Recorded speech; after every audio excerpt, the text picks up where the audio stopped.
Okay, we're going to continue talking about our seasons, and this week's focus will be on winter. So remember, we already covered summer. We talked about summer, and then we talked about things we do in the fall, and now we're covering winter. We just finished winter, but we're going to talk about things that we do in the winter and things that go on during the winter months. First, I'm going to read you a story about the Vick family. Remember our Vick family? So here's our pictures. I don't have a picture to show you or anything because it's just from my book. You have to use your imaginations. And it says, listen to find out how Kate and Sam used the items. I don't know what the items are. We'll find out. So remember Kate, remember Sam. So these are the two characters in the story, and also I think Belle is making appearance in the story. So I'm going to read you the story, so you need to listen because I'm going to ask you some questions so you can look at those pictures while I read the story to you. The name of the story is Buried Treasure. Think about snow. I wonder if it's something buried in the snow. We'll find out. All right, I'm going to start the story.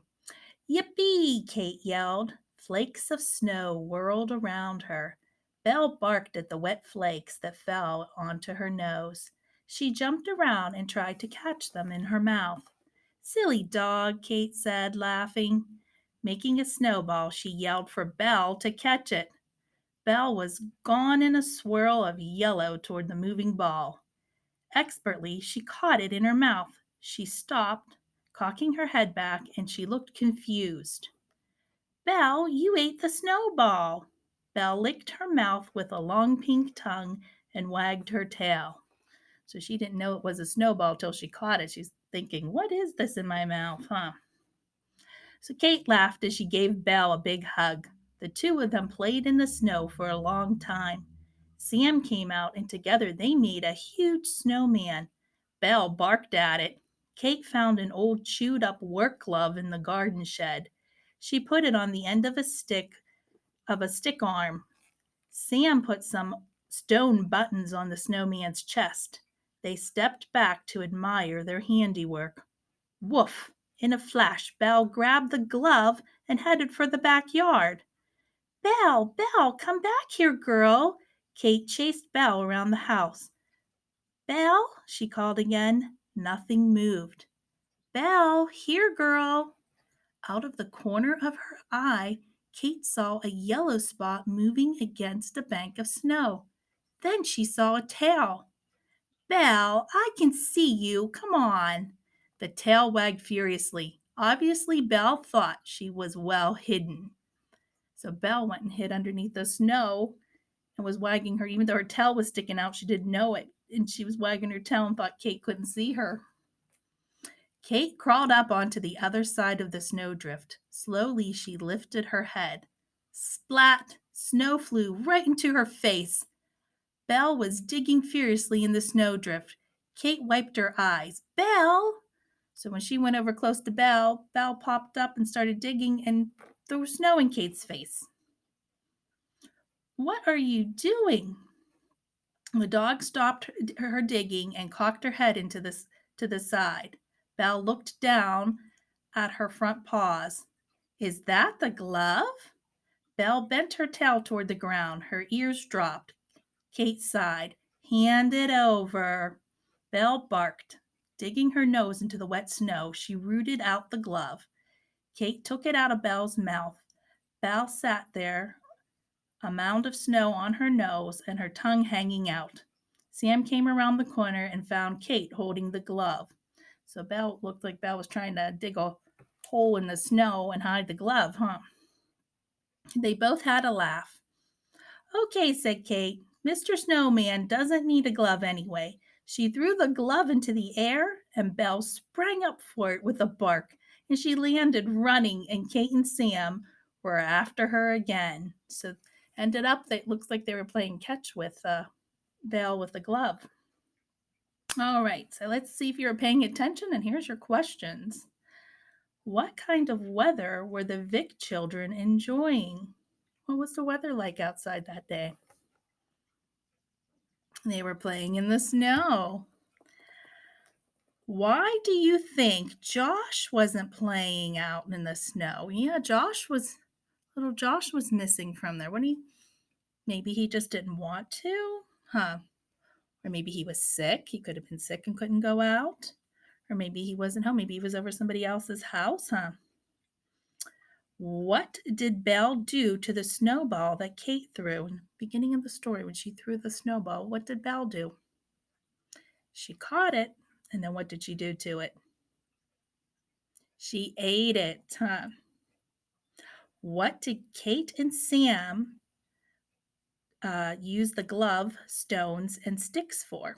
What did they use all those things for?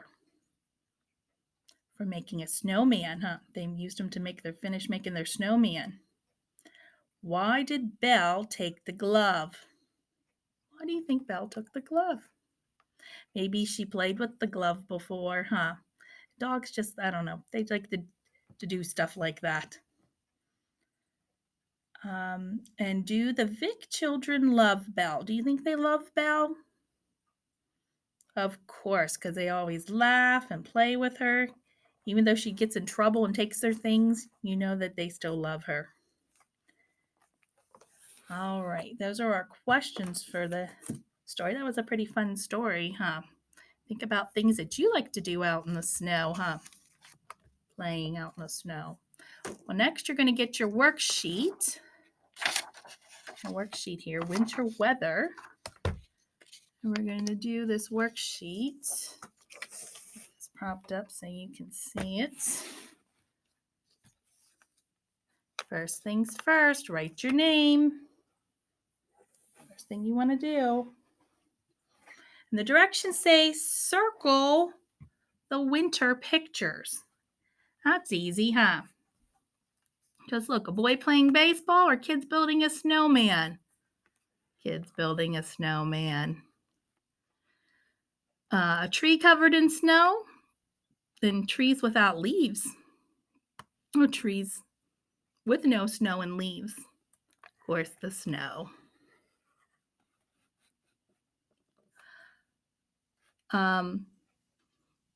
This one says circle the winter toys.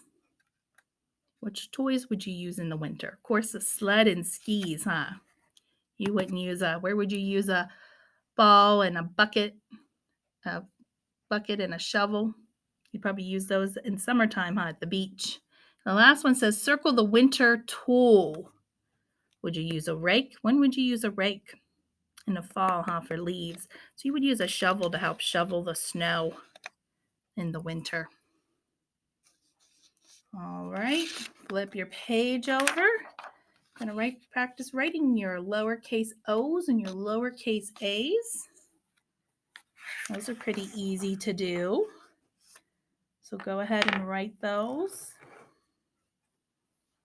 I'll give you a minute to do them. And then we'll go down and read the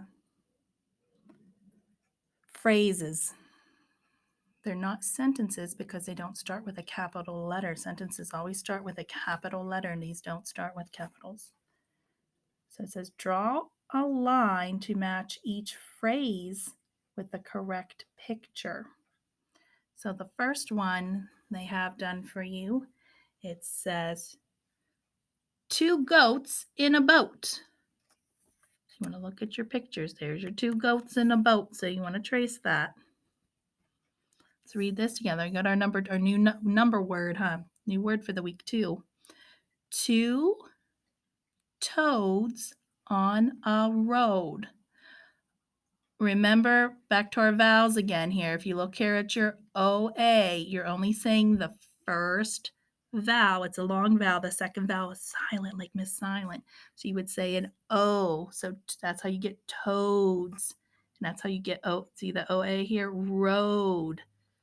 So 2 toads on a road. Here we go up here. Down here. Now we don't have this word here only has 1 vowel, so we're going to use a short O, ah. So 2 cobs, 2 cobs on a job. Job. 2 cobs on a job. Corn cobs. That's a silly one, huh? All right, let's read our words. Ready? Mother was 2 of, and of course, splash. Couldn't reach with my arm. Good job. All right, get out your next phonics page. Should be the one with the toads. Remember, first things first, put your name on it. All right, write your name on it. We're going to continue talking about OA. When you have OA together, it's long O. You're only saying the first vowel. So our word families here are ode, O-A-D, ode, and O-A-T, oat. So we have ode and oat. And the directions for this say, color the toads with the OA words. So you're coloring the toads. Looks like they have a green crayon. I'll let you color them whatever color you may like. Color them whatever color you may like, except black because you want to be able to see the words. I'm going to use red because I think it shows up better and you can see. So the first one they're showing you, see the O-A, R-O-A-D. We have ode, we put an R in front of it, road. So color this frog. Looking for O-A in the middle. Let's look at this next one over here. T-O-O-K, that's took. O-O, do we color it? No. Next we have C-O-A-T. We have O-A-T, put a oat, put a C in front of it, coat. So we're going to color that one.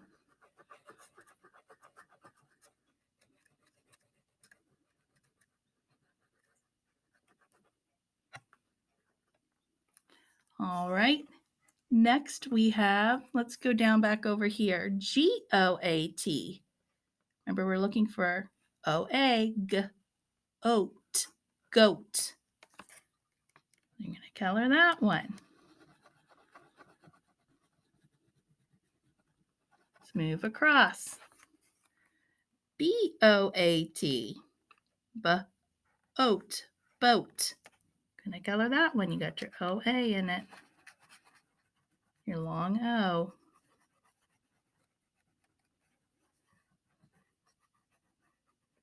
Doing my best to try to color these in. I'm trying to do it upside down. It's a little bit hard. All right, now at the bottom we have L-O-O-K. Is that an O-A? No, that word is look, look. So we're not coloring that one. And then the last one, O-A-D, ode, put a T in front of it. Toad, toad. That's your O-A. So you're going to color that one. So the two in the middle should not be colored. These are the ones that should be colored. All right, let's do our words in the yellow box. Say them with me, please. O-A-D is ode. So put an L in front of it. We have load, R, road with a T, toad. And we have O-A-T is oat. So put a B in front of it. We have boat. Put a C in front of it. Coat. And a G, goat. So, okay, you can turn your page over. Turn your page over. It says, look at the picture. Circle the correct word to complete the sentence. You're only circling the word. You don't have to write it on the line. Remember, we have O-A-D, ode, O-A-T, oat. So they did the first one for you. The blank is big. What's he wearing? A coat. So trace over that. All right, next we have the van is in the road or load? Road. Your O-A, O-A-D, ode. So the van is in the road. Next we have, and you always look at your picture clues. It helps you. The blank is, you should know this color word, brown. The F, remember F, we have O-A-T as our ending sound, O-A-T on these, oat. So put an F-L in front of it, full, float. And then you have a G, goat. The goat is brown. Then we have, get your picture clue. The sail is on the oat or boat? Boat, huh? All right, that was pretty easy. Next, I want you to work on your, don't forget your handwriting page for today. This one, page 138. So make sure you do that and color it. And it says, I see a toad. So that's your one for today. And next, get your math out and we'll do math next.